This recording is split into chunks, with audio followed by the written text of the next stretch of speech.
L'Afrique, où vivent 1,2 milliard d'habitants dans 54 pays, est politiquement et économiquement diverse et abrite des populations parmi les plus vulnérables au changement climatique.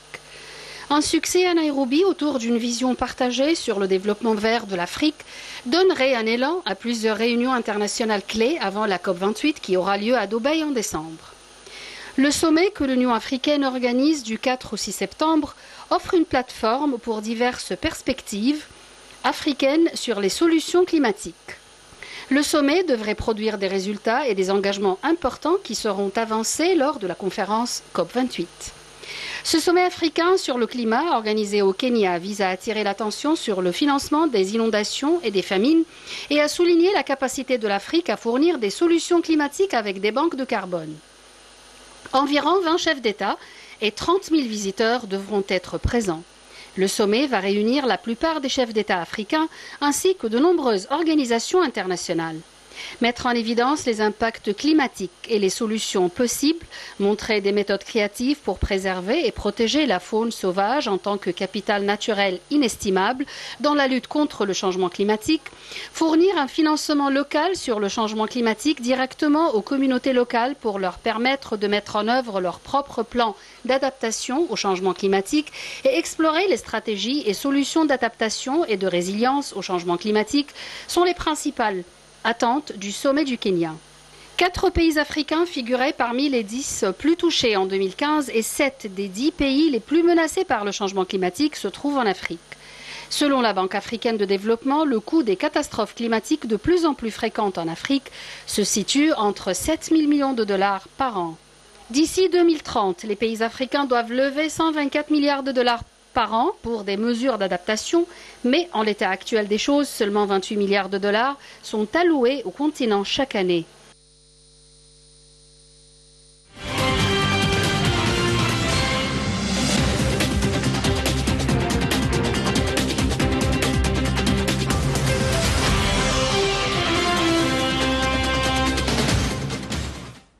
Monsieur l'ingénieur Negui Victor, là, pour la première fois, un sommet pareil se tient en Afrique, dans la capitale kenyane, Nairobi. On parle du climat. Quelle est l'importance de parler du climat actuellement en Afrique? Oui, le problème est le suivant. Il y a un problème de fond. C'est que l'Afrique reçoit les conséquences des péchés qu'elle n'a pas fait. Oui. Les pays occidentaux, les forces occidentales polluent tant et plus avec leurs usines, avec leurs voitures, avec leur production, la pollution et avec leur climatisation. Tout cela ne fait que polluer le climat. Et l'Afrique doit payer les conséquences de ce qu'elle n'a pas fait. En plus, on décide de lui offrir un certain budget pour l'aider à avancer dans l'énergie verte. Vous savez, l'Égypte a fait un grand pas dans ce domaine. L'Égypte, maintenant, nous sommes en train de construire une très grande usine à Es-Sokhna pour produire l'hydrogène vert.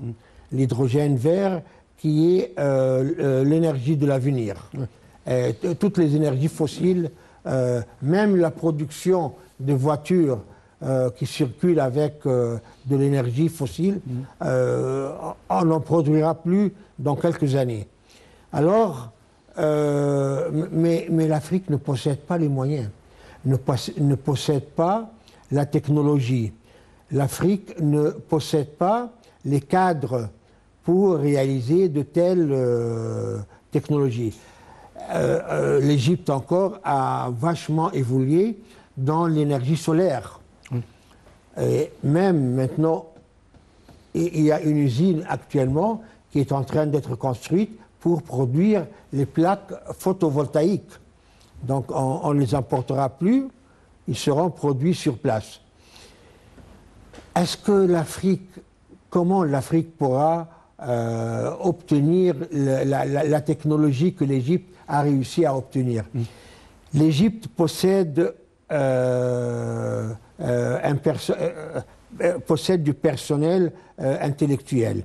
On a les universités, on a les centres de recherche, ce qui n'est pas le cas dans plusieurs pays africains. Oui.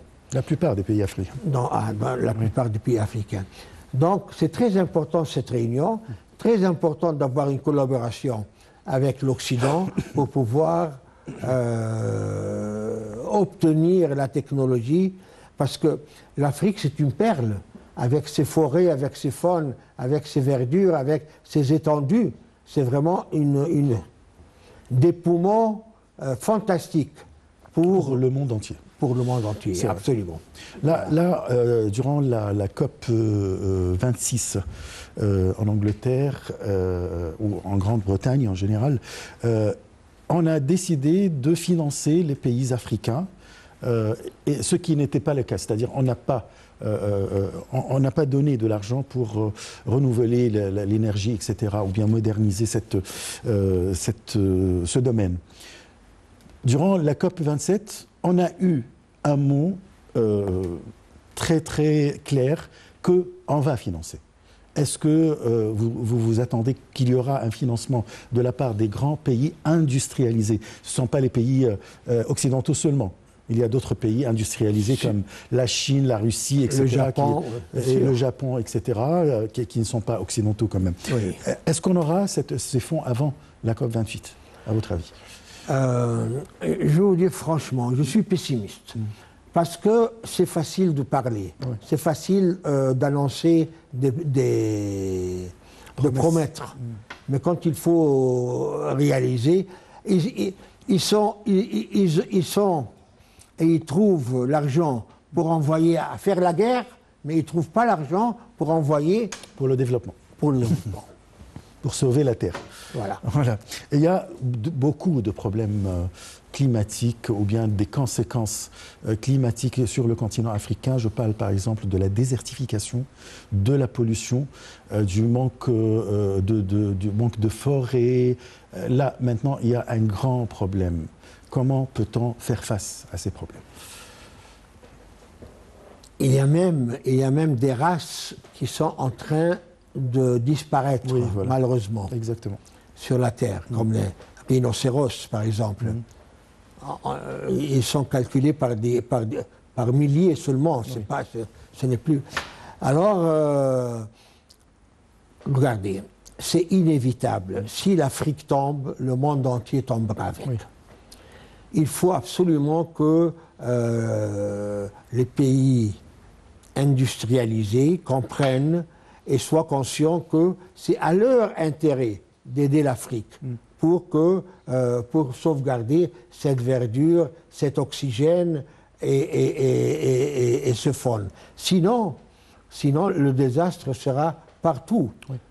Et en Afrique maintenant, il n'y a pas seulement la sécheresse. Il y a la sécheresse, mais il y a le contraire encore. Il y a des vagues d'eau qui débordent de leurs lacs pour inonder des terrains et des... Pour fertiliser la terre. Oui. Alors, on verra. On verra s'ils vont payer. John Kerry, l'émissaire américain pour le climat, il a assisté à la COP27 à Sharm el-Sheikh, tenue en novembre dernier, et il assiste actuellement à ce sommet africain. Il a donné des promesses à Sharm el-Sheikh. Est-ce que les dirigeants africains vont lui demander de concrétiser ces promesses? Moi, je pense que là, je suis plus optimiste. Je vais vous dire pourquoi. Actuellement, l'Afrique est en train de changer de couleur. Le Mali, le Burkina Faso, le Niger. Bon. Et il y a quelques jours, c'était un autre pays. Le Togo. Oui. Donc, et ça continuera, vous savez, parce que la relation n'est pas saine. Donc, les Américains, ils regardent ça d'un œil très important. Et ils voudraient remplacer les forces qui partent. Alors ils vont essayer de financer pour être bien vus et bien reçus. Garantir leur présence, non? Voilà. Garantir leur présence. Voilà, absolument. Vous trouvez que vraiment l'Est, si, entre parenthèses, la Chine, la Russie, commence à prendre place en Afrique, à la place des pays occidentaux comme la France, par exemple? Ben oui, mais je ne veux pas citer le nom, mais oui, la France... Mais le problème, c'est que les relations entre, par exemple, la France et ces pays, ce n'est pas une relation donnant-donnant. Non, c'est une relation de supérieur à inférieur. Et en plus, les présidents de ces pays sont des... Les présidents de ces pays ne sont pas très honnêtes. Ils ne cherchent pas l'intérêt de leur pays. Ils cherchent Bokassa, Idi Amin, étant d'autres... Pourtant, vous avez donné un exemple. Pourtant, la France, quand même, est présente pour le maintien de la paix. Il y a des forces françaises pour combattre quand même le terrorisme en Afrique. Il y a des usines, des compagnies, des entreprises françaises partout pour... Mais il y a surtout des compagnies pour extraire les minéraux qui sont dans le sol. Oui, pourquoi pas? La France, 70% de son électricité est produite par l'uranium exploité au Niger. Oui, qu'on achète au Niger, c'est pas grave. On achète à quel prix? De toute façon, ouais. C'est à quel prix, justement? Oui. Là, on parle plutôt politique et pas climat. Alors, pour aller dans... vous avez commencé votre commentaire par dire que l'hydrogène vert, c'est l'avenir. Non seulement dans le monde, dans nos pays africains, mais dans le monde. Oui. Comment l'Égypte pourrait aider les pays africains pour leur donner cette technologie?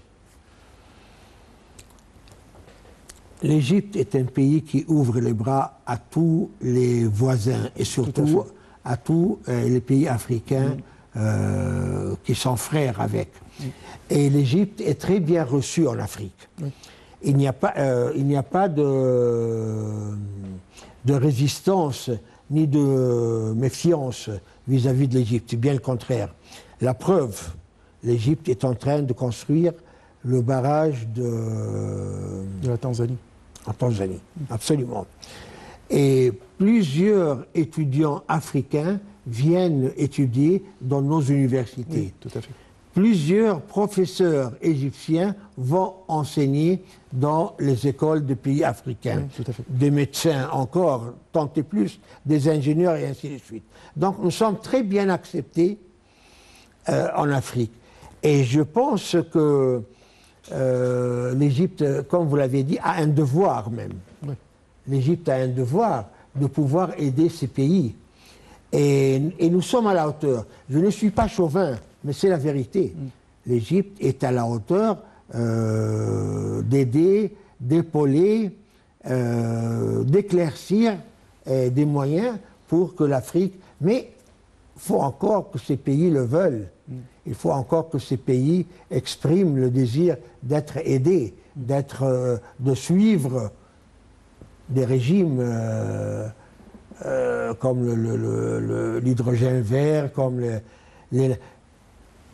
Il n'y a pas plus ensoleillé que l'Afrique pour pouvoir obtenir de l'énergie solaire. 365 jours du soleil en Afrique. Ouais. Donc c'est de l'énergie qui est à notre portée. Ouais. Il suffit d'avoir les technologies, comment faire les plaques photovoltaïques, comment emmagasiner cette énergie et puis l'utiliser. Comment profiter de la grande amitié actuelle et les partenariats stratégiques qui ont été signés entre un grand pays comme la Chine et le continent africain. Aujourd'hui, la Chine, c'est le premier partenaire commercial, peut-être économique, avec les pays africains. Alors, comment profiter pour que les Chinois aident avec le financement et en même temps avec leur technologie pour réaliser ce rêve africain tel la transformation vers l'énergie verte?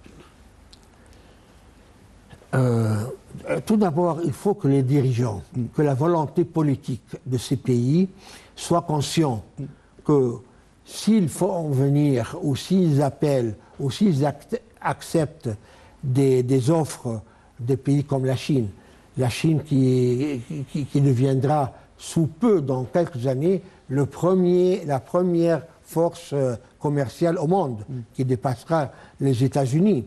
D'ailleurs, il faut que les présidents sachent ce qu'ils veulent. Ici en Égypte, qu'est-ce que fait l'autorité politique?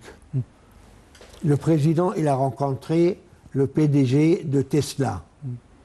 Mais pas pour importer des voitures de Tesla, pour construire localement une usine dans la zone économique du canal de Suez et produire les voitures ici en Égypte, apprendre la technologie, faire travailler du personnel égyptien, utiliser le canal de Suez, le transport. Donc, il faut agir à l'intérêt de son pays. Il faut agir à l'intérêt de son pays. L'hydrogène vert avec les Émirats arabes unis, ils auraient pu le faire chez eux et nous exporter l'hydrogène vert, soit dans des piles, soit dans plusieurs façons pour emmagasiner cette énergie. Mais non, on construit les usines et c'est la demande du président, du gouvernorat. On impose ça, on veut ça. Et même plus, le gouvernement a préparé une liste d'une 50aine de projets dont l'Égypte a besoin. Et les investisseurs, quand ils arrivent, voilà, vous choisissez là-dedans et... Il faut faire ici, voilà. C'est comme le cas, comme vous venez de mentionner quand même, la station de Benban pour la production solaire, pour l'énergie solaire. Alors, ça a été fait dans le pays avec une main-d'œuvre égyptienne, mais avec une technologie qu'on a importée quand même de plusieurs pays, dont la Chine, comme on vient de dire. Vous savez que Benban a reçu le prix du meilleur projet au monde. Ah, je ne savais pas. Ah, si. Ah, ça, c'est une oui, bonne la station de Benban a reçu le prix de la Banque internationale qui se réunit à Washington et qui a décerné un prix pour le meilleur projet de l'année. C'était il y a 2 ans. À Benban. Ah c'est une très bonne nouvelle, merci. Alors, je passe à un autre sujet. Le président Abdel Fattah Sisi a reçu une délégation de haut niveau des partis démocrates républicains du Congrès américain en présence du ministre des Affaires étrangères, Sameh Shoukry. La réunion a abordé un nombre de dossiers et de sujets d'intérêt commun. Yara Choucha et Salih Hamid nous donnent les détails.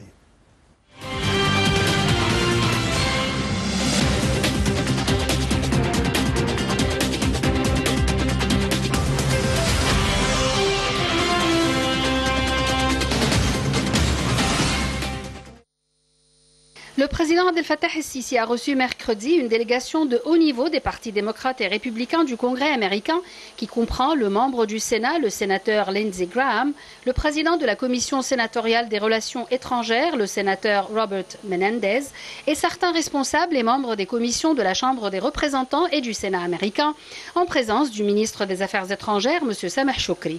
La force et la durabilité du partenariat stratégique entre l'Égypte et les États-Unis depuis plusieurs décennies ont été confirmé, ainsi que l'intérêt des 2 pays à renforcer leurs relations à tous les niveaux, officiels, parlementaires et populaires, surtout à la lumière des défis et des crises mondiaux dans les domaines de l'alimentation, de l'énergie et de la finance qui affectent de nombreux pays du monde. La réunion a été marquée par un dialogue ouvert entre le président Al-Sisi et les membres du Congrès sur les moyens de renforcer les relations bilatérales, notamment sur le plan économique, en plus de renforcer les investissements des entreprises américaines en Égypte. Dans ce contexte, les efforts de développement en cours en Égypte ont été salués, surtout en termes de modernisation des infrastructures et de la création de nouvelles villes, ainsi que dans les secteurs du pétrole et du gaz, des énergies renouvelables et vertes et de la restauration des terres agricoles. La réunion a également porté sur les efforts de l'Égypte pour lutter contre le terrorisme et l'idéologie extrémiste. Concernant l'évolution de la question palestinienne, la délégation américaine a salué le rôle central de l'Égypte en consolidant et renforçant les bases de la paix au Moyen-Orient.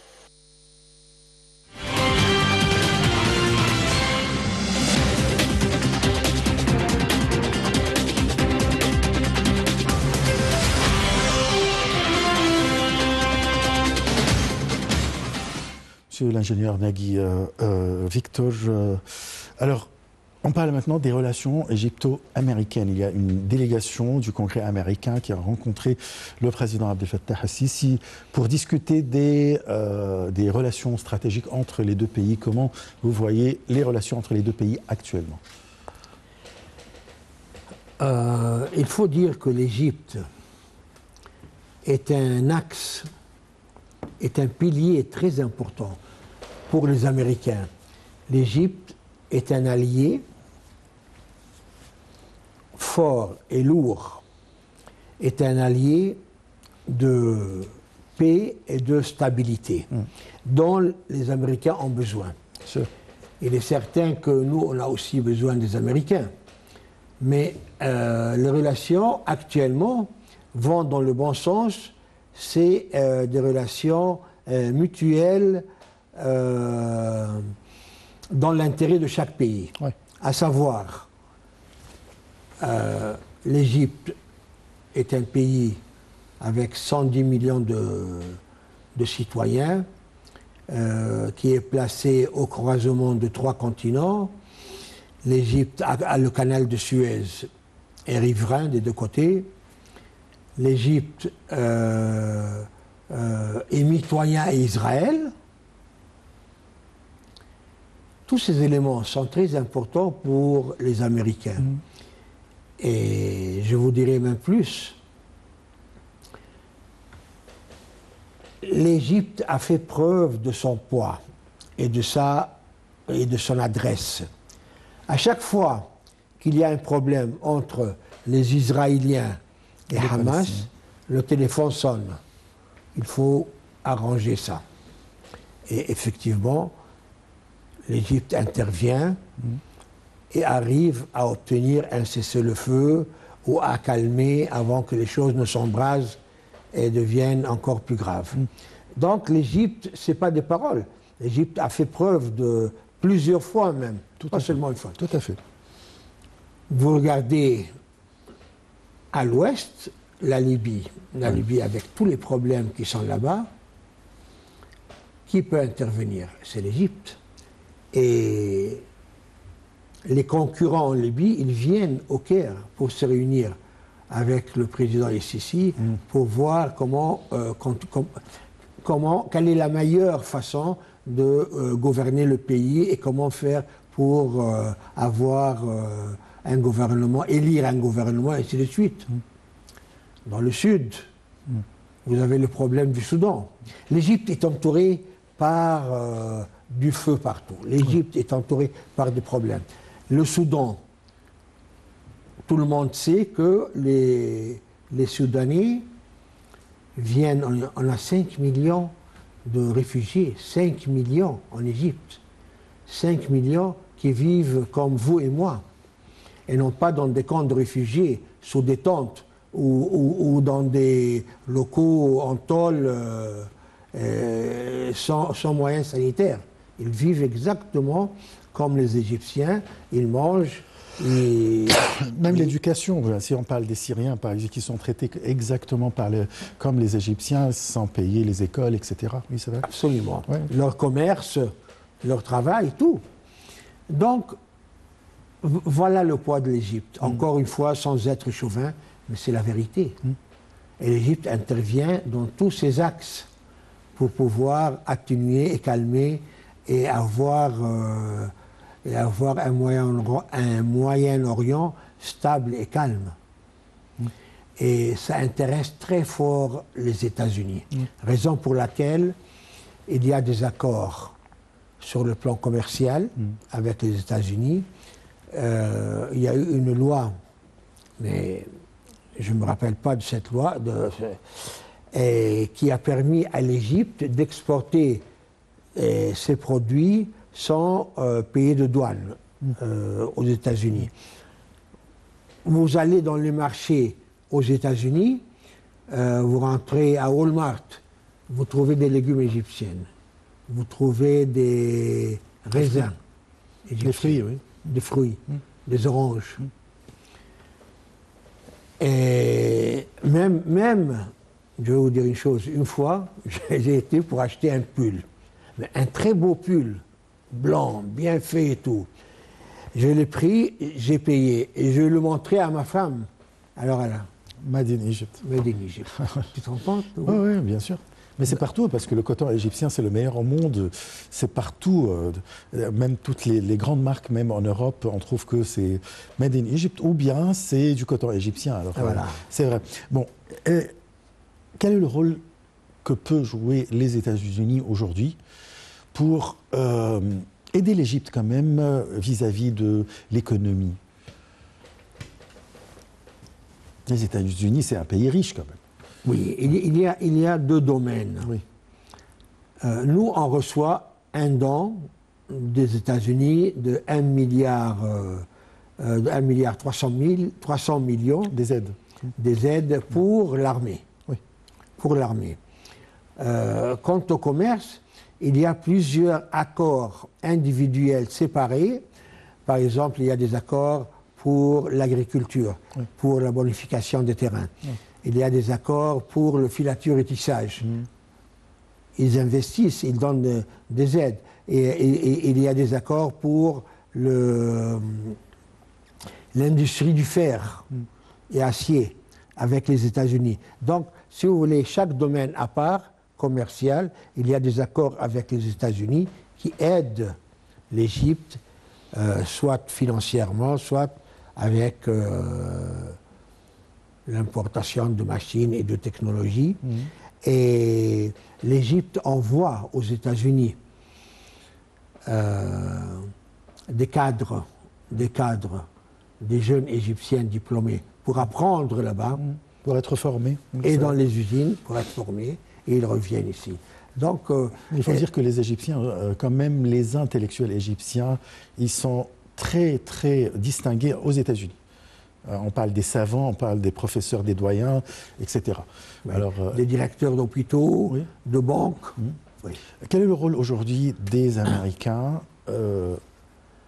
pour résoudre les problèmes qui se trouvent dans la région? Je parle soit la Libye, le Soudan, la Syrie, le Yémen, etc. etc. Et je vais vous dire franchement, on a très besoin des Américains pour résoudre notre problème du barrage éthiopien. Oui. Par exemple. Oui. Et ça, je ne veux pas dire du mal du régime actuel américain, du régime démocrate, mais je pense que si jamais le régime changerait et que Donald Trump revient en place, je pense que le problème sera résolu. Parce que lui, il a compris, avant ce départ, il a compris le problème. Il a même invité les Égyptiens, les Éthiopiens. Ils ont conclu un accord. Mais au moment de la signature, les Éthiopiens ne sont pas venus pour signer. Ça, c'est un grand problème dont on a besoin de l'aide. De toute façon, il faut dire que les Égyptiens et les Américains ont un partenariat stratégique aussi. Il y a beaucoup de coopération dans tous les domaines entre les deux pays. Vous avez donné votre avis. Il y a un avis quand même qui est contre le vôtre. De toute façon, tout est sur la table. Je vous remercie beaucoup. Je rappelle que vous êtes l'ingénieur Nagui Victor, vous êtes ingénieur architecte. Je vous remercie beaucoup. Merci. On se donne un rendez-vous demain pour une nouvelle édition de Direct. À demain. Au revoir.